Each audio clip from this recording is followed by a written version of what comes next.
नमस्कार दोस्तों, चलिए जानते हैं हिमाचल की 30 बड़ी खबरें सिर्फ 10 मिनट के अंदर। लेकिन उससे पहले आप लोगों ने इस वीडियो को लाइक नहीं किया है तो कर दें और कमेंट में कहां से है वो भी जरूर बताएं।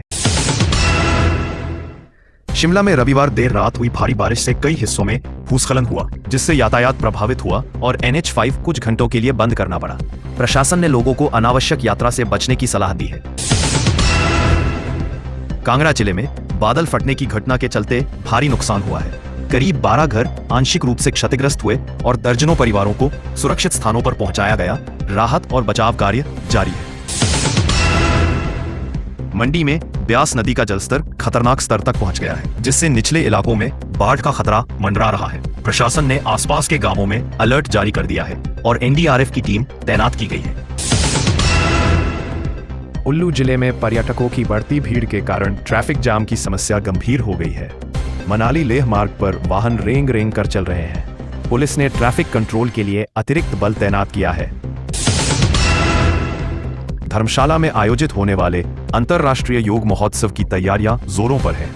इस आयोजन में देश विदेश से हजारों योग साधक भाग लेंगे। आयोजन स्थल की सुरक्षा व स्वच्छता के लिए प्रशासन ने व्यापक इंतजाम किए हैं। हमीरपुर में प्रदेश सरकार की ओर से एक नई तकनीकी यूनिवर्सिटी स्थापित करने की घोषणा की गई है। मुख्यमंत्री ने बताया कि इससे क्षेत्र में उच्च शिक्षा और रोजगार के नए अवसर खुलेंगे।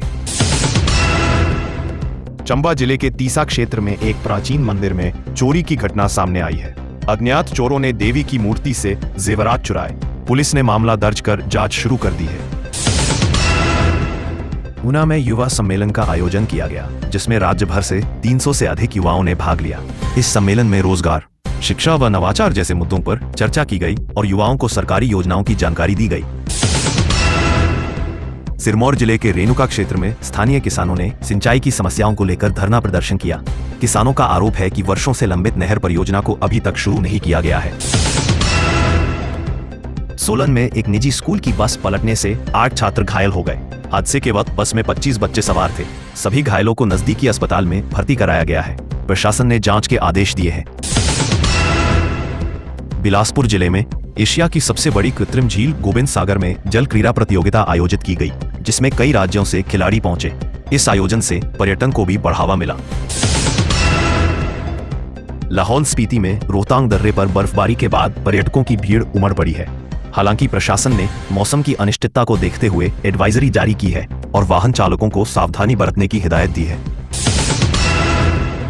इंदौर में सेब की फसल पर इस बार बर्फबारी और ओलावृष्टि का असर पड़ा है। किसानों को उत्पादन में 40% तक की गिरावट का अनुमान है। सरकार ने क्षतिपूर्ति के लिए सर्वे शुरू कर दिया है।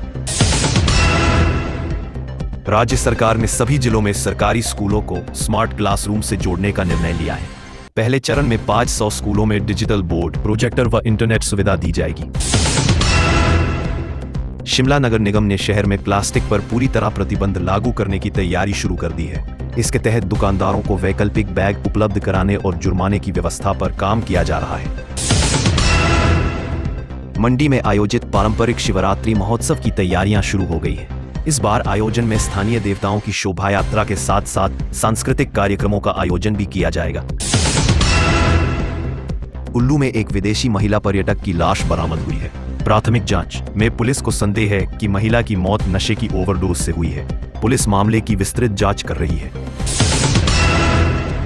हमीरपुर में आयोजित विज्ञान मेले में बच्चों ने अपने बनाए रोबोटिक प्रोजेक्ट्स और पर्यावरणीय मॉडल्स का प्रदर्शन किया। इस आयोजन को छात्रों व अभिभावकों ने काफी सराहा और विज्ञान में रुचि बढ़ाने की दिशा में सराहनीय कदम माना। कांगड़ा जिले में रावी नदी के किनारे अवैध खनन जोरों पर है। ग्रामीणों ने प्रशासन से शिकायत करते हुए कहा कि इससे न केवल पर्यावरण को नुकसान हो रहा है, बल्कि पुलों की नींव भी खतरे में है।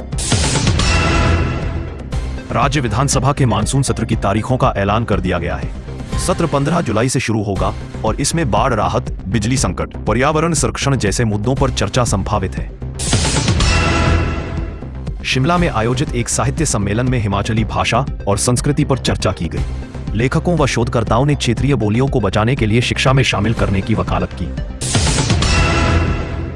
धर्मशाला में हिमाचल प्रदेश विश्वविद्यालय की ओर से आयोजित रोजगार मेले में 50 से अधिक कंपनियों ने भाग लिया।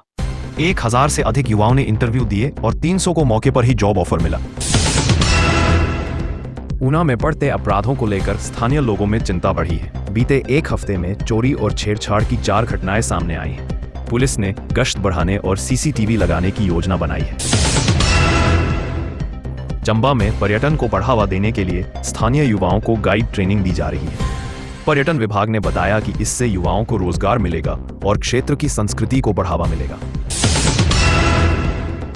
सिरमौर जिले के नाहन में पशुपालन विभाग की ओर से निशुल्क टीकाकरण शिविर आयोजित किया गया, जिसमें 500 से अधिक मवेशियों का टीकाकरण हुआ। इससे स्थानीय किसानों को राहत मिली है। सोलन में राज्य स्तरीय हैंडलूम प्रदर्शनी का आयोजन किया गया है, जिसमें विभिन्न जिलों की हथकरघा वस्तुएं प्रदर्शित की जा रही हैं। इससे स्थानीय कारीगरों को बाजार मिला है और रोजगार भी सृजित हुआ है।